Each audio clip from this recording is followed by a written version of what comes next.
जय हरी विठ्ठल. संत ज्ञानेश्वरादी मंडळी एका गावाच्या वेशीजवळून जात होते.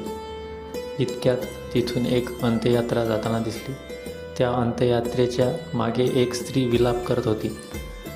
तिने जेव्हा संतांना पाहिले तेव्हा ज्ञानेश्वरांच्या पायाती पडली. तेव्हा ज्ञानदेव तिला अखंड सौभाग्यवती भव असा आशीर्वाद देतात. त्यावेळी ती स्त्री म्हणते, महाराज, माझे पती मृत पावले आहेत आणि मी आता विधवा झाली आहे, तर हा आशीर्वाद कसा काय? तेव्हा ज्ञानदेव ती तिरडी खाली ठेवायला लावतात आणि त्या माणसाचे नाव विचारतात. तेव्हा त्याचे नाव सच्चिदानंद असल्याचे कळते.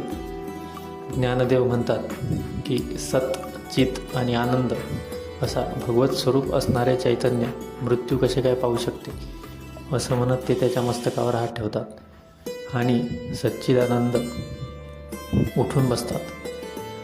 पुढे संत ज्ञानेश्वर हे जेव्हा निवासी या गावी ज्ञानेश्वरी सांगतात, तेव्हा याच सच्चिदानंद बाबांनी ती ज्ञानेश्वरी लिहून काढली होती. ज्ञानेश्वरी हा ग्रंथ अनुपम व अमोघ असा आहे व तो लिहिण्याकरता ज्ञानदेवांनी एका मृत व्यक्तीला जिवंत केले. हे ज्ञानदेवांचे सामर्थ्य. जय हरी विठ्ठल.